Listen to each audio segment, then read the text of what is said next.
नमस्कार दर्शकों, मैं हूं डॉक्टर शुक्ला, एक डर्मेटोलॉजिस्ट। स्किन एचडी चैनल में आपका हार्दिक स्वागत है। आज हम बात करेंगे सोराइसिस के ऊपर और सोराइसिस के ट्रीटमेंट के बारे में चर्चा करेंगे। वैसे तो सोराइसिस ट्रीटमेंट पर मेरा ऑलरेडी वीडियो है, पर आज हम चर्चा करेंगे कि सोराइसिस में ऐसी कौन सी दवाइयाँ हैं जो खाने के रूप में ले सकते हैं। तो कौन सी नई दवाइयाँ आई हैं खाने के रूप में। तो वैसे तो बहुत सी दवाइयाँ नई आई हैं, लगाने की भी आई हैं, खाने की भी हैं, इंजेक्शन्स भी हैं, लेकिन आज अपनी चर्चा केवल उन्हीं दवाइयों पर लिमिट करेंगे कि जो खाने की दवाइयाँ हैं जिनको आराम से ले सकते हैं। और जो नई दूसरी दवाइयाँ आई हैं जिनको हम बायोलॉजिक्स कहते हैं, वो बहुत अच्छी हैं सोराइसिस के लिए। उस पर ऑलरेडी मेरा एक वीडियो है। तो अब अपन आते हैं कि सोराइसिस में कौन कौन सी नई दवाइयाँ आई हैं खाने की वाली, वो कितनी असरदार हैं, उनके क्या साइड इफ़ेक्ट हैं, उनकी क्या कीमत है, क्या आम आदमी के पहुंच से बाहर है या हर एक आदमी उनको ले सकता है। तो इन्हीं चीज़ों पर अपन चर्चा करेंगे। तो देखिए, सोराइसिस आप जानते हैं एक बहुत कॉमन बीमारी है। आप ये देखिए, दुनिया में 1 से 3% लोगों को, पूरी वर्ल्ड पॉपुलेशन में 1 से 3% लोगों को सोराइसिस है। ये बहुत कॉमन बीमारी है स्किन की, और इसमें आप जानते हैं कि शरीर पर बड़े बड़े लाल रंग के पैचेज हो जाते हैं, उठे हुए पैचेज होते हैं, और उनमें कुछ वाइट कलर के छिलके निकलते हैं, और ये पूरी बॉडी पे कहीं भी हो सकते हैं। वैसे ज़्यादातर तो आपके हाथ में, पैरों में, पीठ पे, चेस्ट पे, इन पे होते हैं।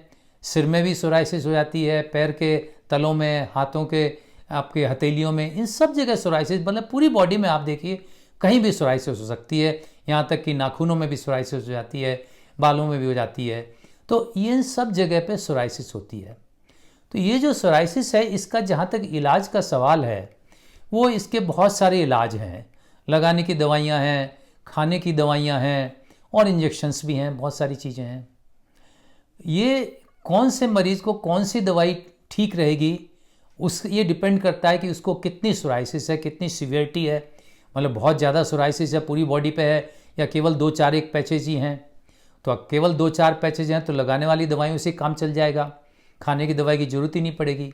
लेकिन अगर पैचेज बहुत ज़्यादा हैं तो फिर खाने की दवाई भी ज़रूरत पड़ सकती है। और आपको मालूम है, सोराइसिस न केवल आपको स्किन को इन्वॉल्व करती है, बल्कि जॉइंट्स को भी इन्वॉल्व कर सकती है। तो जिसको बोलते हैं सोराइटिक आर्थ्रोपैथी, तो जॉइंट्स भी इन्वॉल्व हो जाते हैं। तो ये दवाइयाँ, बहुत सारी नई दवाइयाँ आई हैं। अभी तक जितनी देखो, सोराइसिस का ट्रीटमेंट है वो ऐसा ट्रीटमेंट है, एक लंबी बीमारी है, इसका ट्रीटमेंट लंबा चलता है।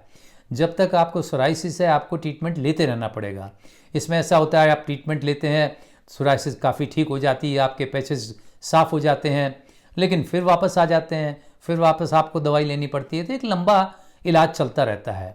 अभी तक कोई ऐसी दवाई तो नहीं आई है कि जो एक बार दवाई दे दें हमेशा के लिए सोराइसिस ख़त्म हो जाए, कभी दोबारा सोराइसिस आवे ही नहीं। हाँ, ये ज़रूर है कि अभी दवाइयाँ हैं, उनमें से कई ऐसी दवाइयाँ आ जाती हैं, और कुछ लोगों को कि बहुत हो सकता है बहुत महीनों तक सोराइसिस नहीं आवे, या कुछ साल तक सोराइसिस नहीं आवे, ऐसा होता है। तो लंबा रिलीफ मिल सकता है। तो अभी जितनी भी दवाइयाँ हैं, उनमें जो नई दवाइयाँ आई हैं वो है बायोलॉजिक्स, जिसका मैंने बताया कि उस पर एक अलग से मेरा वीडियो है। वो नई दवाइयाँ हैं, बायोलॉजिक्स बहुत अच्छी दवाइयाँ हैं, और उनसे एक लंबे समय तक आपको आराम मिल सकता है सोराइसिस से। लेकिन उनकी प्रॉब्लम क्या है? 2 प्रॉब्लम है।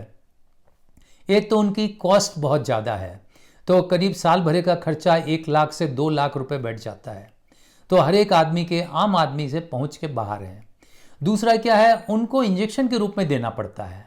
तो पहले तो इंजेक्शन वहीं अस्पताल में दिया जाते हैं, उसके बाद फिर पेशेंट खुद लगाना सीख जाते हैं, कि वो स्किन के नीचे सबक्यूटेनियस इंजेक्शन से काम चल जाता है।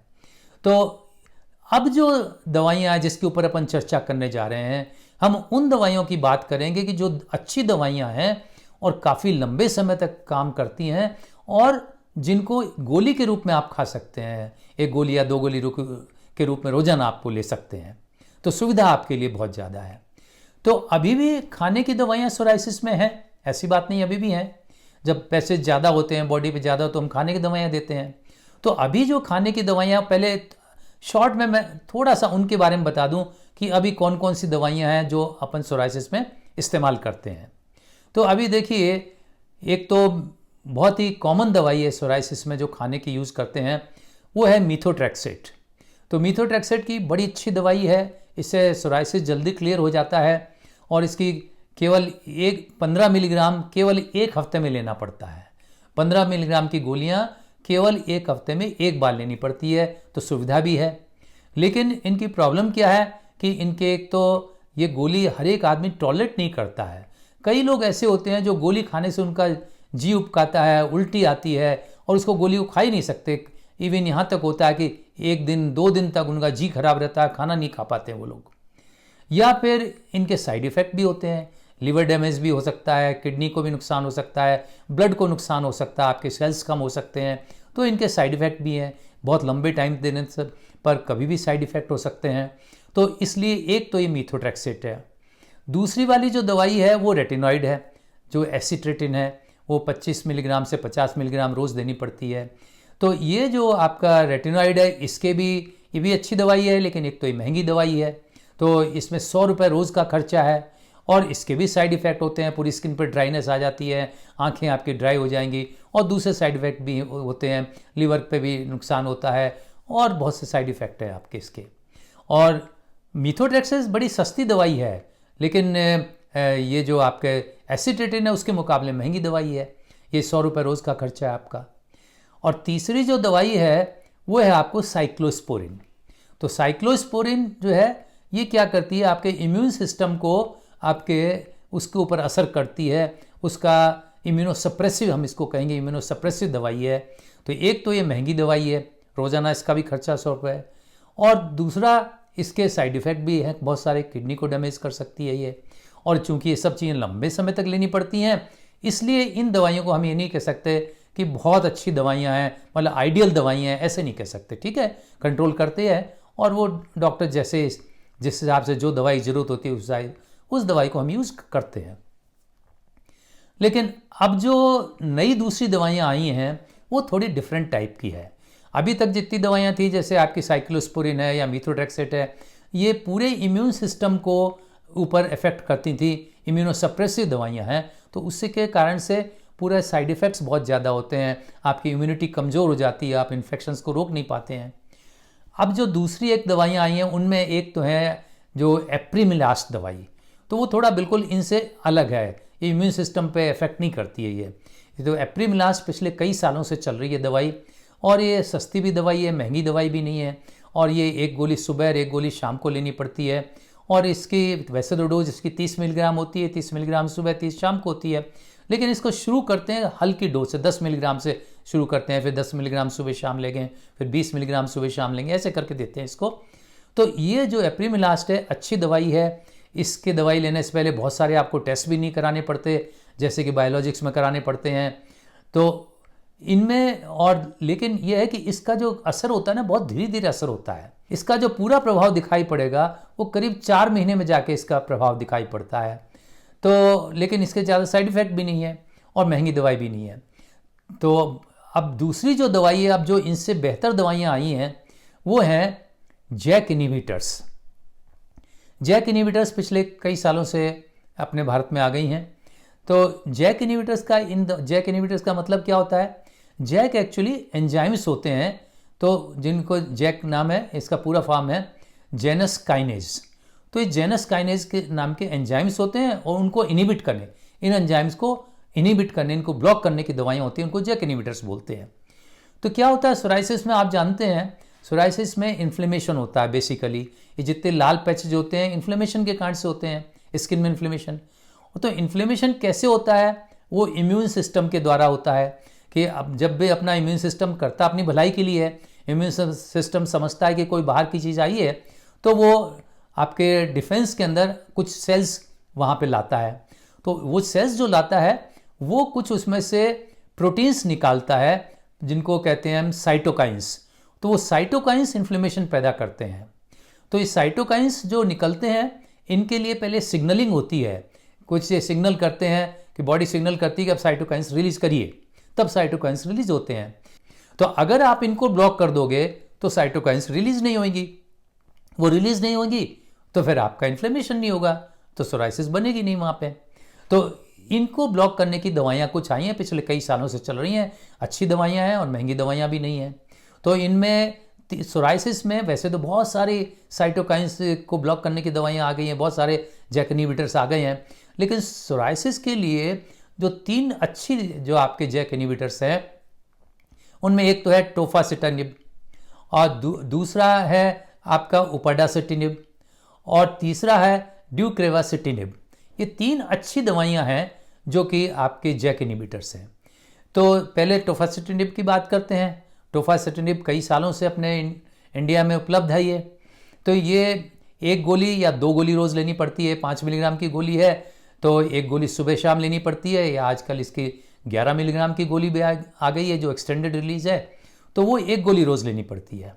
और इसकी कीमत भी ज़्यादा नहीं है, इसका खर्चा जो है 1000 रुपये महीने का खर्चा है। ये अच्छी दवाइयाँ हैं, लंबे टाइम तक देनी पड़ेगी आपको, लेकिन यही है कि इनके भी साइड इफ़ेक्ट्स होते हैं। और ये जो भी जैक इनहिबिटर्स हैं, इन सब को चालू करने से पहले आपको कुछ टेस्ट कराने ज़रूरी हो जाते हैं। वो टेस्ट इसलिए कराते हैं कि कहीं ऐसा तो नहीं कि आपके बॉडी में कोई इन्फेक्शन छिपा हुआ हो, आपको पता ही नहीं चल रहा हो। जैसे हो सकता है कहीं टीबी का बहुत छोटा सा स्वरूप आपके बॉडी के अंदर है, आपको पता ही नहीं चल रहा है, या कोई वायरल इन्फेक्शन है, या कोई दूसरा इन्फेक्शन है, फंगल इन्फेक्शन है जो आपको पता नहीं है। तो ये इन्फेक्शन अगर कोई होगा और जैक इनहिबिटर्स आप दोगे तो इन्फेक्शन फ्लेयर अप हो जाएगा, वो इन्फेक्शन बाहर निकल के आ जाएगा, तो बीमारी बढ़ जाएगी। इसलिए अपन जब भी जैक इनहिबिटर्स चालू करते हैं या बायोलॉजिक्स चालू करते हैं तो इनको चालू करने से पहले कुछ टेस्ट कराते हैं। ब्लड टेस्ट होते हैं, एक्सरे होता है, सोनोग्राफी होता है। इन टेस्ट से ये पता लगा लेते हैं कि आपकी कहीं बॉडी में इन्फेक्शन तो नहीं है। तो अभी जो बात कर रहे थे टोफासिटिनिब की, तो टोफासिटिनिब 1 गोली या 2 गोली रोज़ लेनी पड़ती है और इसके साइड इफ़ेक्ट में वैसे ज़्यादा नहीं है। अगर कोई इन्फेक्शन होगा तो उसके लिए हम पहले ही पता लगा लेंगे, वो अगर होगा तो फ्लेयर अप हो जाएगा, नहीं होगा तो नहीं फ्लेयर अप होगा। लेकिन साइड इफ़ेक्ट में आपके URI हो सकता है, मतलब अपर रेस्पिरेटरी ट्रैक्ट इन्फेक्शन हो सकता है, खांसी आ सकती है, या फिर आपको डायरिया हो सकता है, या आपको हेडेक हो सकता है। ये छोटे मोटे साइड इफ़ेक्ट इसके हो सकते हैं। दूसरी जो आपकी और जैक इनहिबिटर है जो अभी इन दिनों में, हाल के दिनों, थोड़े दिनों पहले, थोड़े कुछ महीनों पहले ही आई है, वो है उपाडासिटिनिब। तो उपाडासिटिनिब एक अच्छी दवाई है। इसमें आपको केवल 1 गोली रोज़ लेनी पड़ती है, 15 मिलीग्राम की 1 गोली लेनी पड़ती है। और ये गोली जो आपको, इसकी जो कॉस्ट है वो थोड़ी उससे टोफासिटिनिब से ज़्यादा है, करीब 2-3 हज़ार रुपये महीने की कॉस्ट है इसकी। और ये गोली भी अच्छी दवाई है, लंबे टाइम तक आपको लेनी पड़ेगी। जब सोराइसिस क्लियर हो जाएगा तब इसको ये बंद करेंगे, फिर जब कभी होगा तो फिर वापस चालू करनी पड़ सकती है। इसके भी साइड इफ़ेक्ट में वही होता है, आपको हेडेक हो सकता है इसका, आपके URI हो सकती है, आपके पिंपल्स हो सकते हैं, एक्नी हो सकते हैं। तो ये इनके साइड इफ़ेक्ट है। तीसरी जो दवाई है वो एक और अच्छी दवाई आई है जो अभी हाल में ही आई है, और जो जैक इनहिबिटर है वो है ड्यूक्रेवासिटिनिब। जो ड्यूक्रेवासिटिनिब जो दवाई है, वो दवाई इन तीनों जैक इनहिबिटर्स में, इनमें तीनों में सबसे अच्छी दवाई यही है। उसका कारण क्या, ये सबसे अच्छी दवाई क्यों है? क्योंकि देखिए जैक एंजाइम्स होते हैं, वो 4 मेन एंजाइम्स होते हैं, जैक 1, जैक 2, जैक 3, और जो चौथा एंजाइम होता है वो होता है TYK2।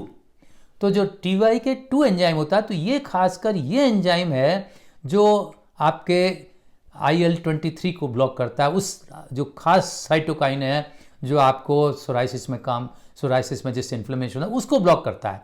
तो मतलब इसका एक्शन बड़ा सेलेक्टिव एक्शन है ये, इसलिए ये ज़्यादा अच्छी है और इसलिए ये इसके साइड इफ़ेक्ट कम है बाकी के बजाय।